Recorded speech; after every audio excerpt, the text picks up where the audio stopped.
Hello and welcome to today's webinar. We definitely appreciate you taking time out of your day to join us. Today we are joined by Black Bottle IT for part one of our cybersecurity webinar series.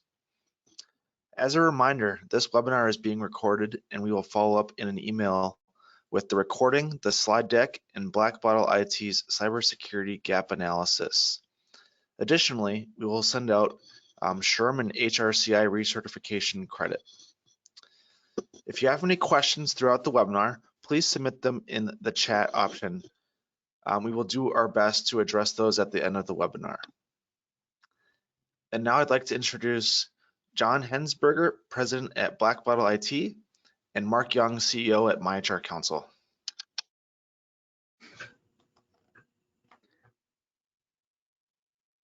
Very good.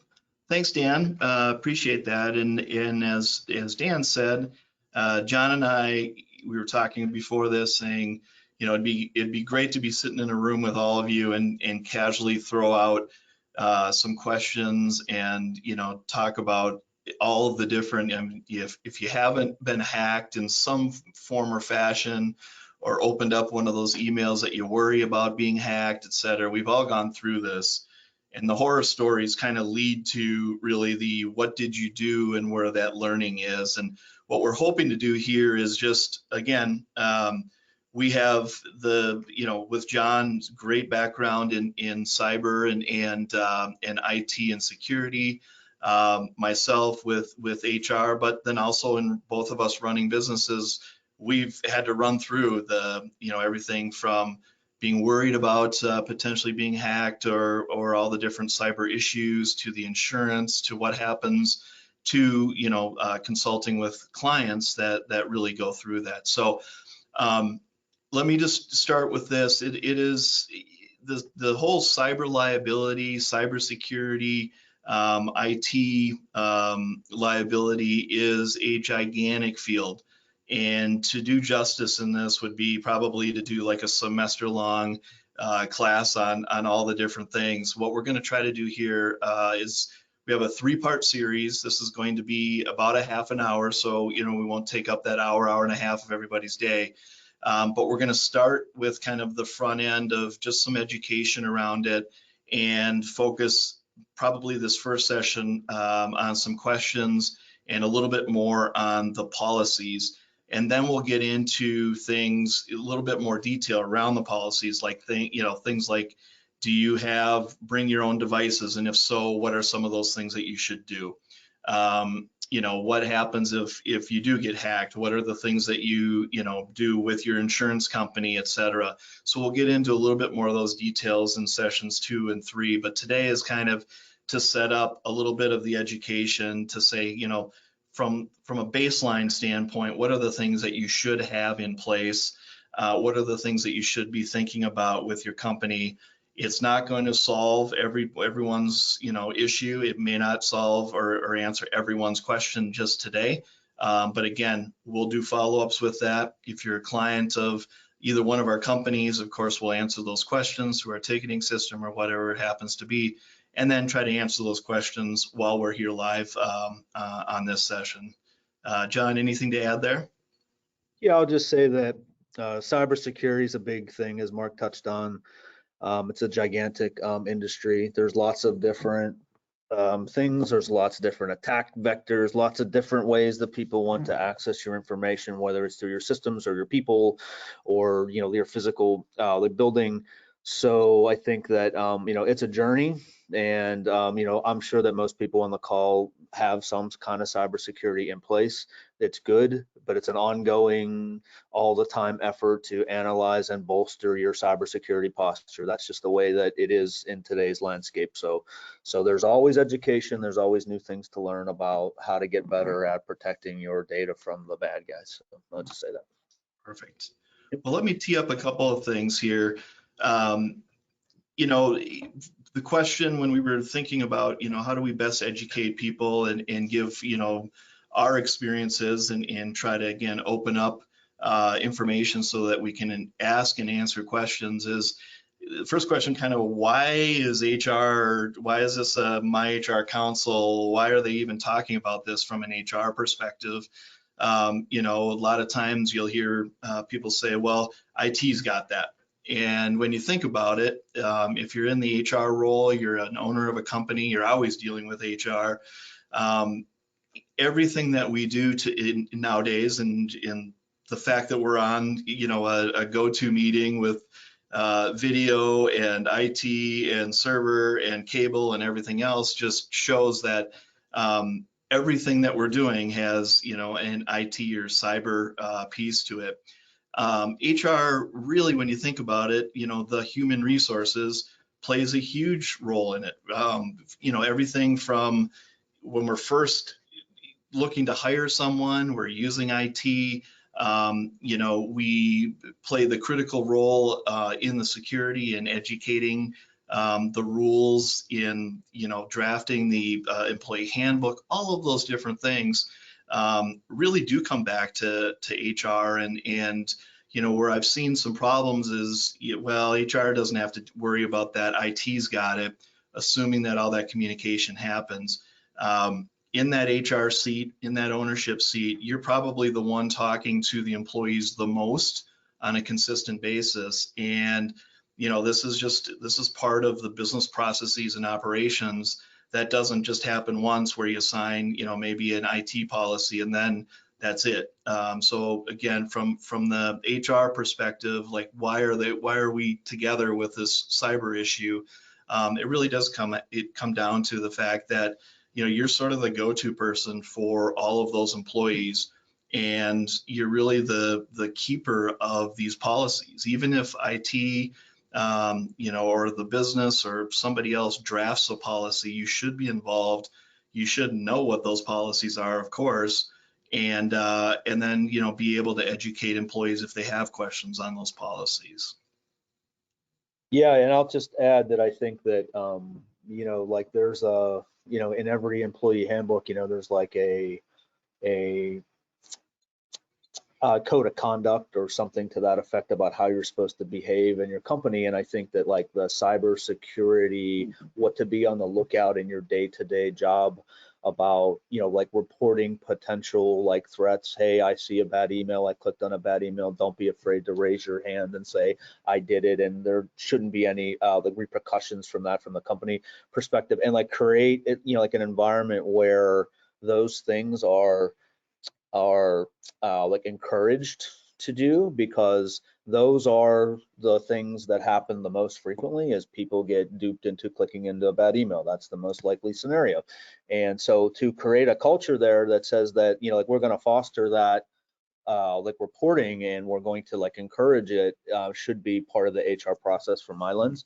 And you know, to have that in place so that everybody feels comfortable, because there are, you know, there are times when people don't report because they think that there's going to be some negative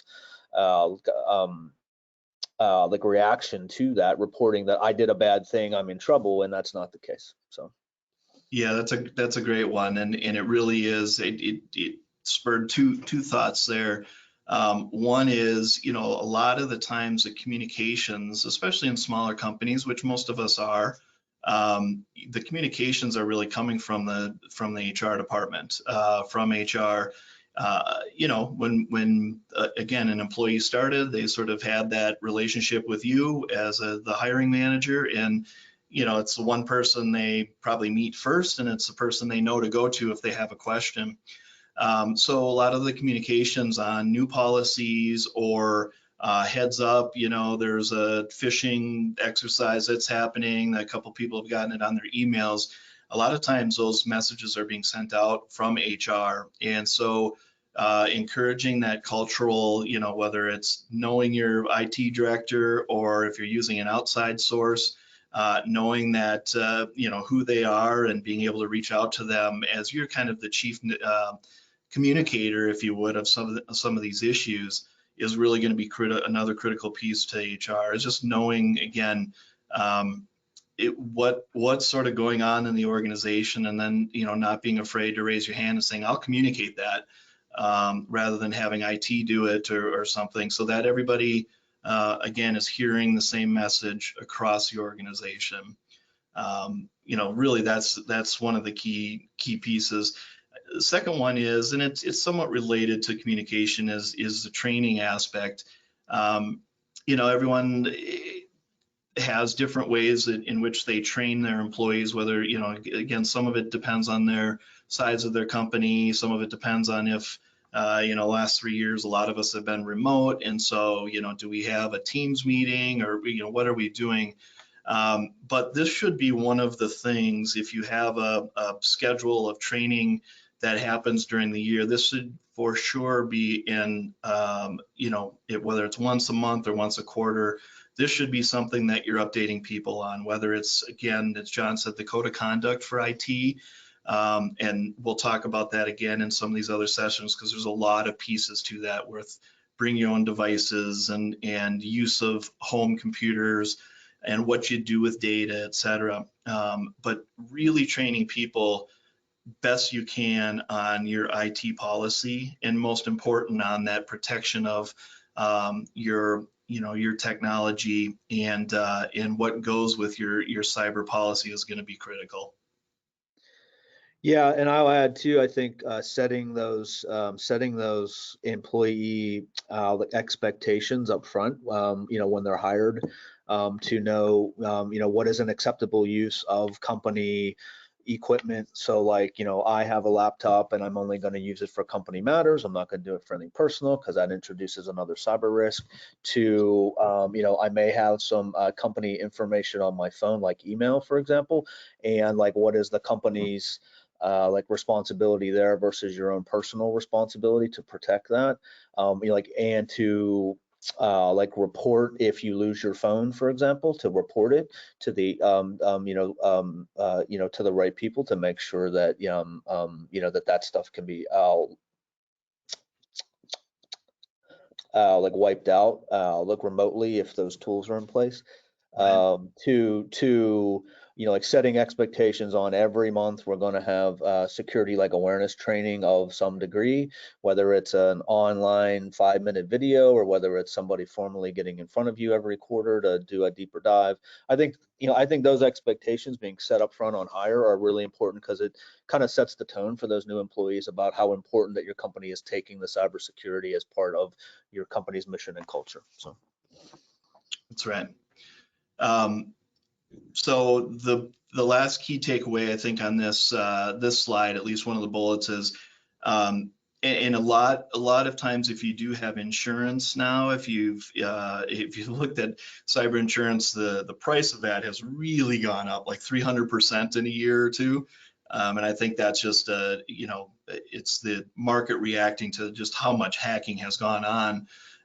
But whether you have, I guess, with your insurance company or not, I would highly encourage, I know John would too, going through a cybersecurity gap analysis.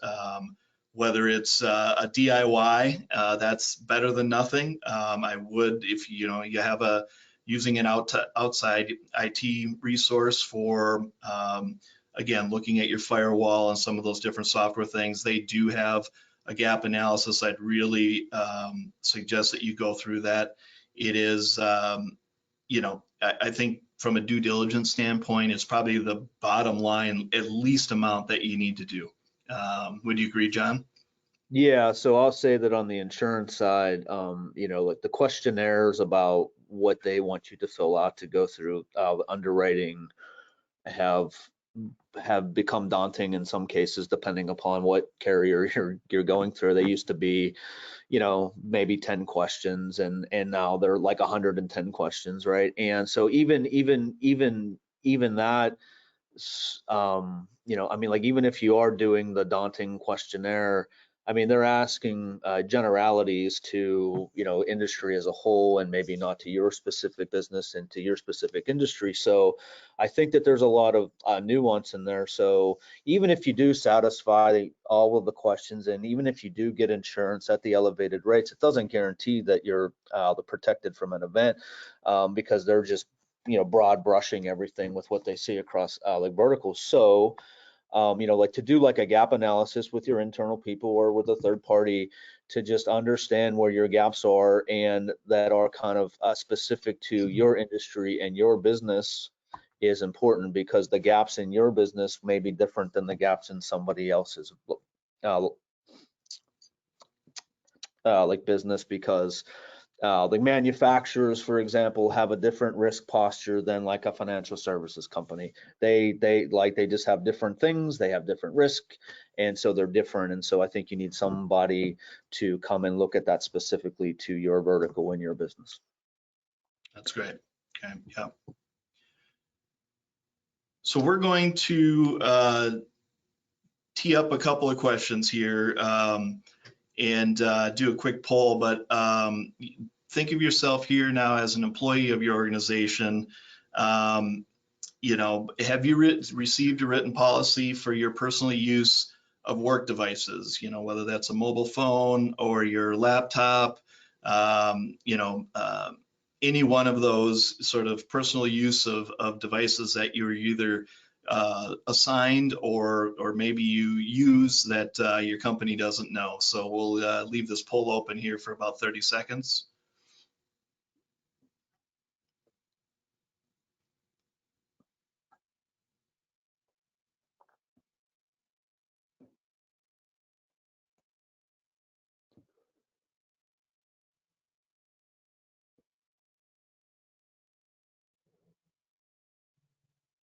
All right.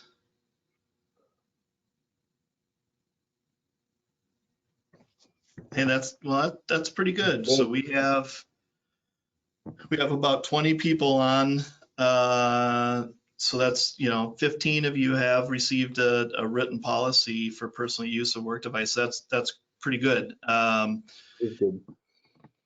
Not too bad. I would have guessed it would have been lower.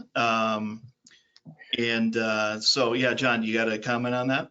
Yeah, like I also would say that, you know, to like look at your policy. Not only does it maybe say, you know, protect the company data on your personal devices, or be, you know, only have certain amount, but it also maybe should include something that allows the company to, you know, like remotely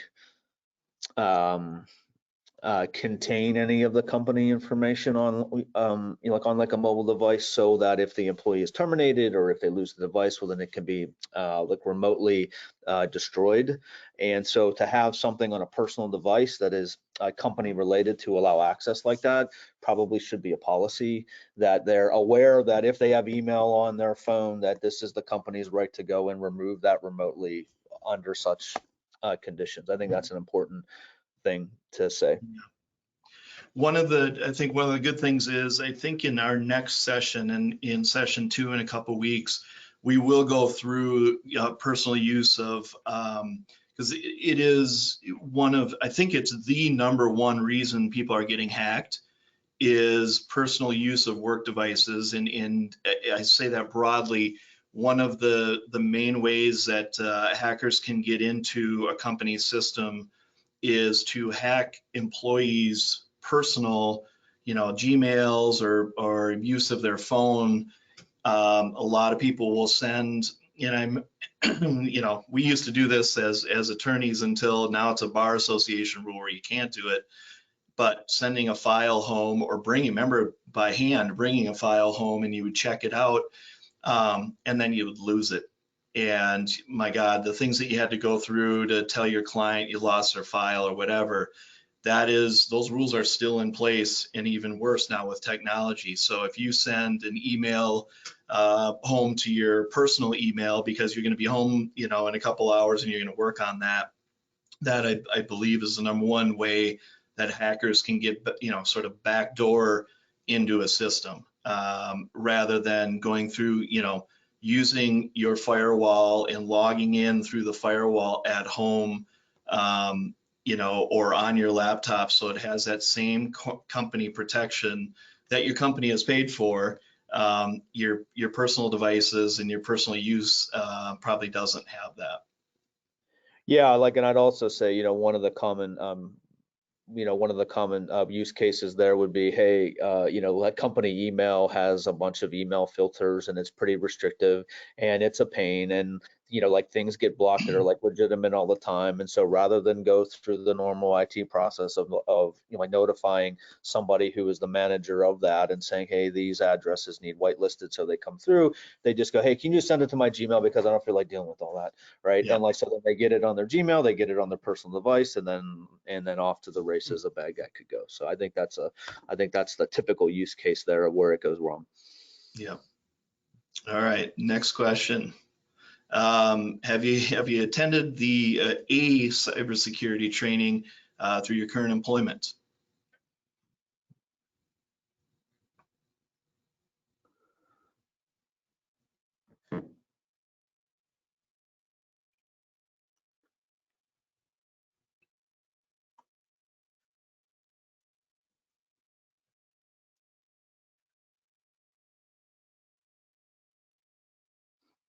All right.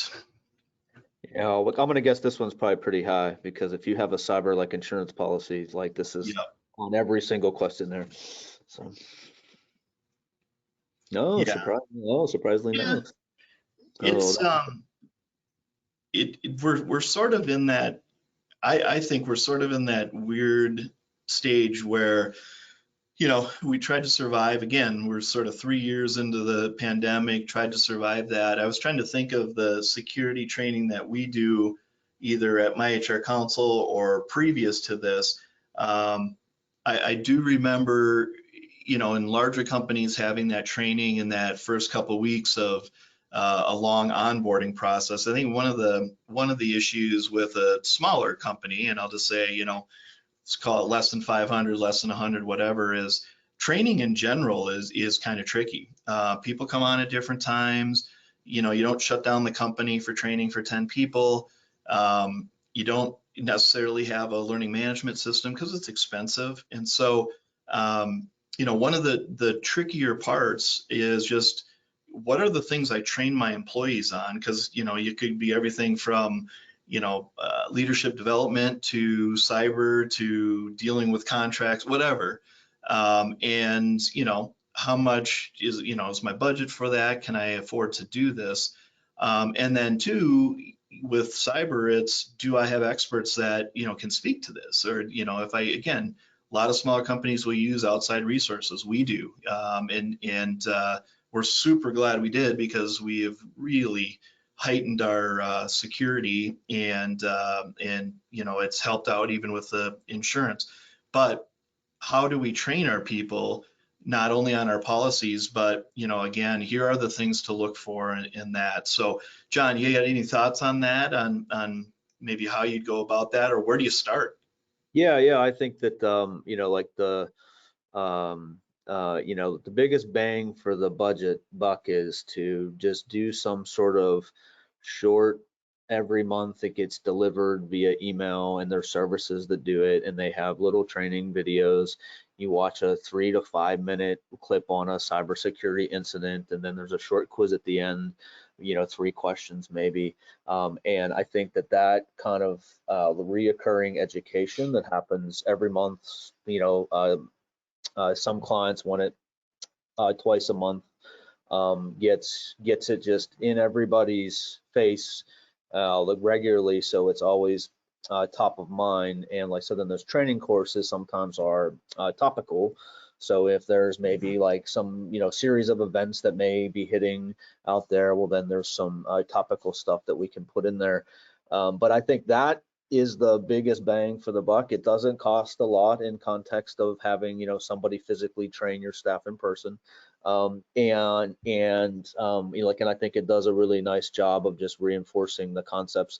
Also too, the phishing simulation is another great thing. So it's a training mechanism where there are services like ours that will send out fake emails that look like they're coming from a legitimate source like Amazon or FedEx or like Microsoft, and like so then it's a phishing email and it's enticing you to enter your like some sort of the personal information, like usernames, passwords, credit card numbers, and whatnot. And like, so then if you fail the phishing test, meaning that you put in the information that they're requesting, well, then you'll get a message that says you failed, and then there's training that gets reinforced on the back end to say, well, maybe you should take another module on phishing. And so there's short little like things that happen, and I think the more of that happens, and it doesn't have to be long, lengthy. I just think it needs to be like recurring all the time, and it doesn't have to be lengthy. And then as you evolve, so that would be step one. And then as you evolve, well, then you can get maybe somebody to come in there and maybe sit in front of your staff and do a annual training where maybe they go a little bit deeper, and maybe it's an hour of somebody in front of you showing you, statistics on attacks and what it means to small to mid-sized business, because that is impactful when you see, the amount of attacks and how many there are, and like what the cost is to recover, and who they're attacking, because they're attacking small business. That's where that's where they're attacking the most, because they're not as sophisticated on like the cybersecurity as maybe a big enterprise would be. So there's more of them, and it's easier to get in, and then like whatever they get, they get. And so, but it's like a numbers game at that point. So Yeah. And so it's that's quicker, how I would a start. lot of times it's quicker to settle with a small company. They have insurance, they want it gone. I know in some of these really large companies, it's just getting through it. I know in Ultimate Chronos, it was hundreds of millions of dollars. Well, now you're dealing with, several insurance companies and everything else. So some of the hackers don't always go for the big fish. It's you can feed yourself on 5 small fish rather than waiting a couple of days to get the big one. So, Yep. okay, third question.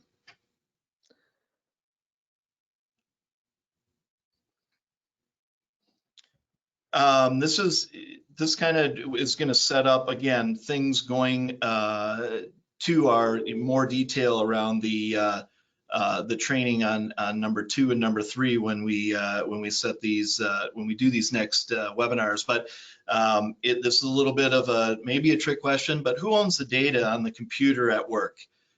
So everything from phone lists to pictures that maybe were downloaded to videos to you have a copy of your personal tax return and stuff like that. Who owns the data on the computer at work?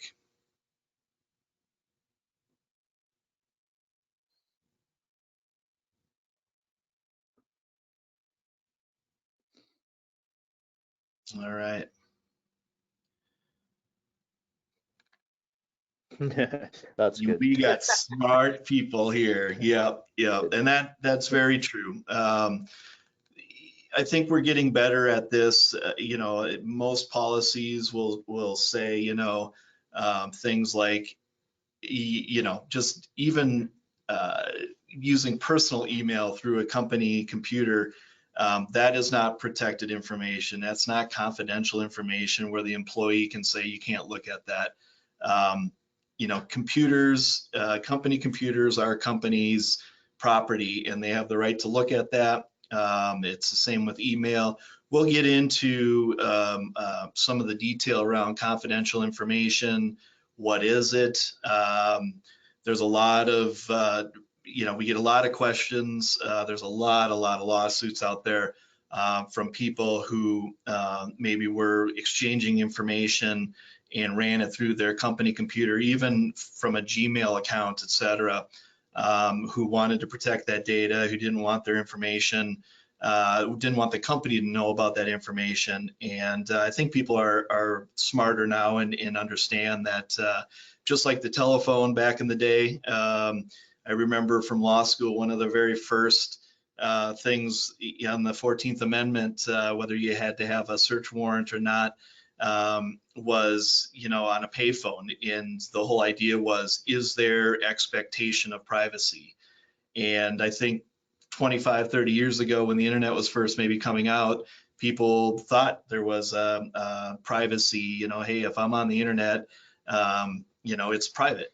My company can't find out what I'm doing. And now I think we're a little bit smarter saying, no, it's pretty much public information. If you want private data and private information, I'd go home on your own device, in your own Gmail account, and not reference the company. John, anything to add there? Yeah, I mean, I just think you're right on. I think, I think, now I think people are accepting, I mean, like expectation is anything done on a company device or a company owned, any kind of like infrastructure is subject to company search and is not private and is discoverable, if the company chooses to, right? I think that's expectation, right? And if you want to do anything that you don't want that to happen, well, then you probably should do it on your own personal device. It has nothing to do with company, and it's not even connected via like VPN or any of that, right? It's just isolated unto itself and to do it like that. I think that's expectation. And it's interesting to me. It's one of those, when we did the question, we thought, well, that's kind of past, again, maybe 10 years ago that was an issue, but it's still an issue. We see it a lot on termination questions. Should we give the employee 15 minutes to download all their personal information that they stored on their laptop that is company data? It is a company laptop. And the answer is no. It's yours to have, and it's the employee should not have had that information on there. But that's one of the trickier ones. That used to be, again, sort of pre-internet, pre-laptop. It was, do you have an employee go back to their office and put boxes together? And we always ran into the issue of people taking company equipment or company property and stuff like that. And then we'd have clients ask us, well, how do we stop that? Well, you escort somebody out if there's some issues.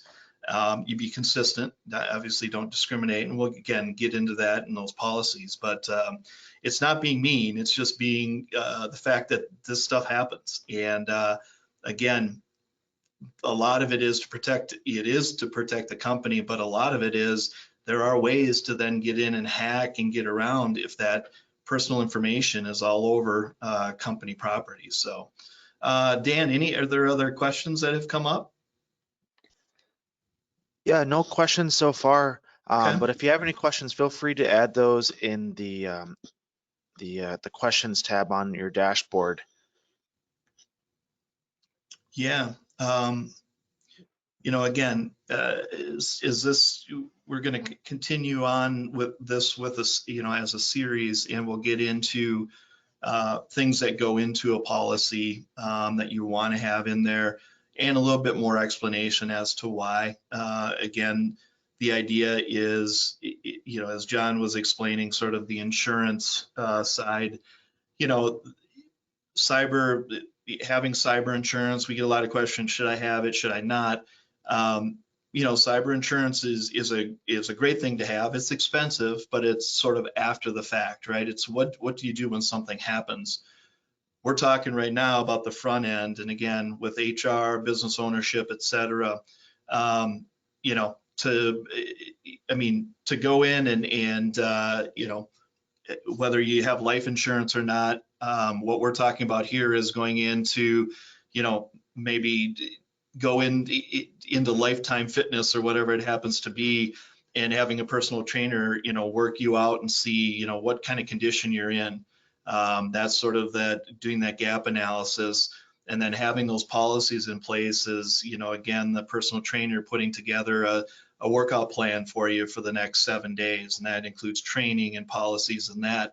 And then you do want to have something in place. One of the bullets, and you kind of skipped over because we'll talk about it in more detail, is, what is your procedure if something does happen? And, again, we used to always have what happens if the building were to start on fire, and, who was in charge of each of the floors and getting people out, or if there was a tornado, who was it? Now we're talking about, what happens if there's a hack, et cetera. And then the last part is, if you do have damages and that, do you or do you not have insurance to protect yourself? All of these things work together. They are a web. And so we're going to talk about how insurance works with, where you call and how you go about those next steps if something happens. Yeah, and I'd like to add too, on the insurance part, I think it's a good point, Mark, that you can't underestimate like the disruption to your business when you have a cyber event. because it is going to disrupt your business in a way that, if it's a big event that is going to disrupt every facet of your business, and like everything could come to a stop, or could be partial operations, be up or down, like depending upon like the severity. And like, so having insurance will help you pay for like recovery, right?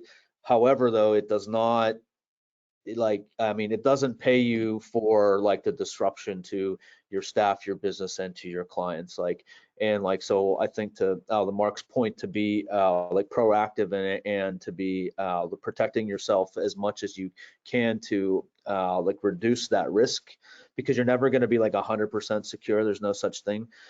So to like reduce that risk as much as possible is just the key to it all. And then, and then having a plan that when you do have a suspected incident, that everybody knows what to do in case of a suspected incident, who to call, how to vet it, how to make sure it's credible or not. If it's credible, who to call is also important, because time matters on those things. So like if you're having an event and like it's happening, to be able to stop it from happening as soon as possible, well, then we'll limit your damage. And then B is that, how do I recover from that and who do I call?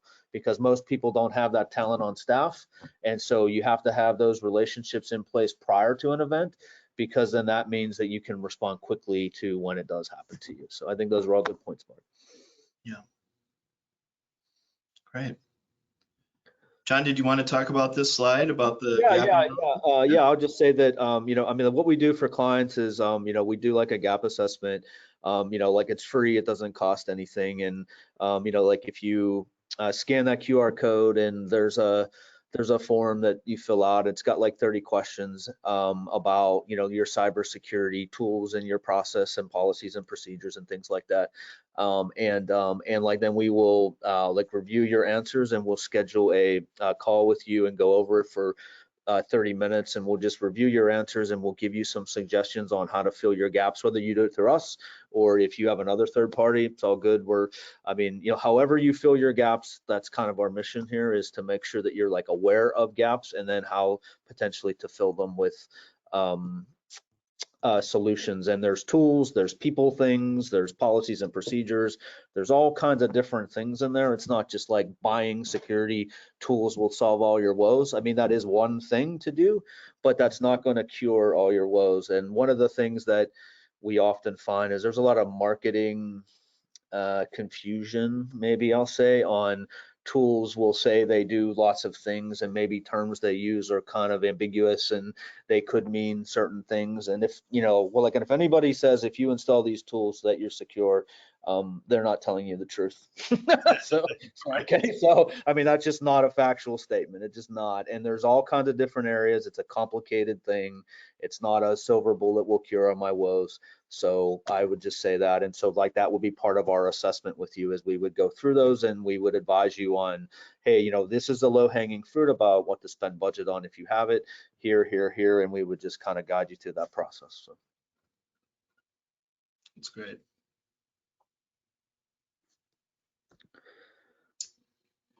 Okay, well, let's how about if we end it there, and we will we'll send out all the follow-up information as Dan talked about, and make sure that you do sign up for these next. Hopefully you can attend as well, but sign up at least, and we will make sure you have the recording. And again, as we talk about, do we really need a cybersecurity plan? And we'll get more into the details as to what needs to be in there. Paulette, I see your question about, does your outside vendors need to be a part of the plan or part of the policy? The answer is yes.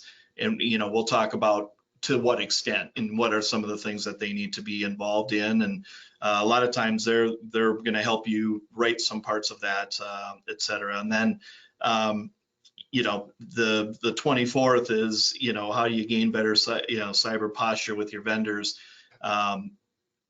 Sometimes you could have a great plan in place and then your vendors don't.